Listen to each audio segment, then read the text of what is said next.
Halo, Assalamualaikum warahmatullahi wabarakatuh. Pada video kali ini saya akan membahas aturan-aturan terbaru dari OJK nih. Nah, kabar baiknya adalah OJK kini gencar memperbaiki aturan mereka dan bahkan membuat aturan-aturan baru yang dapat memberatkan bagi pelaku pinjaman online.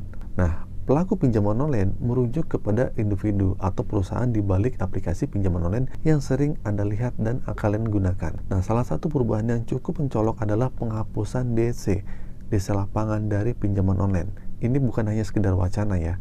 Jadi sebenarnya aturan semacam ini sudah ada sejak lama, tetapi belum ada kejelasan dalam penerapannya. Nah, saat ini mungkin sulit ya untuk mendeteksi DC lapangan karena sebagian besar aplikasi pinjaman online itu menggunakan jasa outsourcing.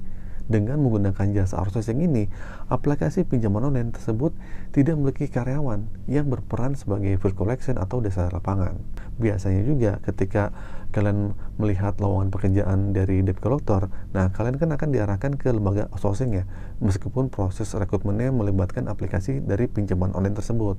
Namun status karyawannya bukan berasal dari PT pinjaman online tersebut, melainkan sebagai karyawan pihak ketiga atau yang disebut dengan outsourcing. Nah, proses penagihan ini memang sulit dilacak dan kadang-kadang nih OJK juga kesulitan untuk menentukan apakah aplikasi pinjaman online ini menggunakan jasa outsourcing atau tidak. Loh, kok bisa ya?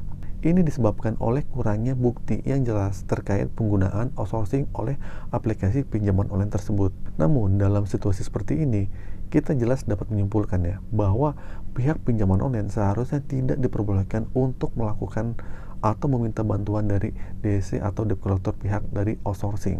Keputusan ini juga didasari oleh banyak keluhan dari masyarakat terkait perlakuan dan proses penagihan yang dilakukan oleh debt collector yang tidak manusiawi. Banyak orang yang di luar sana ya menghadapi kesulitan keuangan yang sebenarnya bukan disengaja, ya nggak pingin lah gagal bayar. Nah, mereka mungkin menghadapi masalah tersendiri dan tidak memiliki dana, atau mungkin nggak cukup uang lah untuk membayar pinjaman online mereka. Nah, sebagian besar dari mereka tidak membayar pinjaman itu bukan karena mereka pengen main-main, tapi karena mereka itu memang tidak memiliki dana sama sekali, udah nggak punya uang, udah nggak bisa mampu bayar, sudah terjebak sama gali lubang tutup lubang. Nah, jadi jika ada tindakan negatif dari debt collector yang mewakili pihak pinjaman online seperti menghina atau menyebarluaskan data pribadi, itu merupakan pelanggaran serius yang harus ditangani oleh OJK.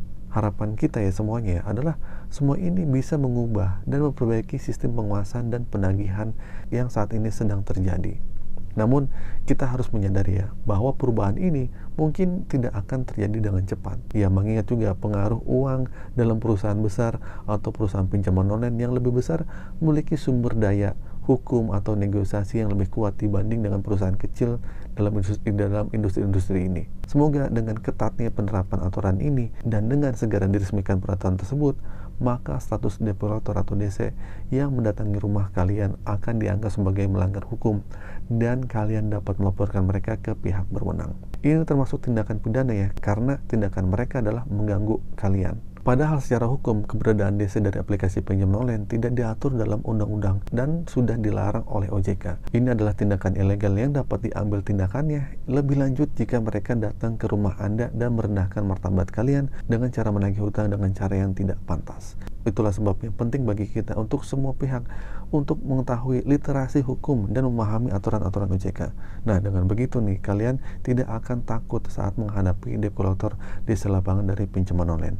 Dengan memiliki informasi yang cukup dan pemahaman tentang hukum serta peraturan yang berlaku, kalian tuh tidak akan mudah dikelabui atau ditipu oleh debt collector tersebut. Nah, hal ini sangat penting ya, karena banyak kasus di luar sana yang dimana debt collector mengaku sebagai ahli hukum, pengacara, bahkan sebagai perwakilan dari OJK lah ngaku-ngakunya. Oleh karena itu ya, penting bagi kita untuk semua kita nih memahami dan mempelajari aturan-aturan ini agar tidak mudah diperdaya oleh individu yang tidak bertanggung jawab seperti itu. Mari bersama-sama nih meningkatkan pemahaman dan kesadaran kita tentang hak-hak kita dalam menghadapi situasi semacam ini, sehingga kita ini dapat melindungi diri kita sendiri dengan lebih baik. Oleh karena itu ya, mari kita doain aja nih, semoga seluruh jajaran OJK dan Dewan Pengawasan OJK dapat bekerja lebih baik dan benar-benar berhasil memberantas praktik-praktik yang nakal seperti ini. Terima kasih atas perhatiannya dan semoga ini dapat memberikan informasi yang bermanfaat.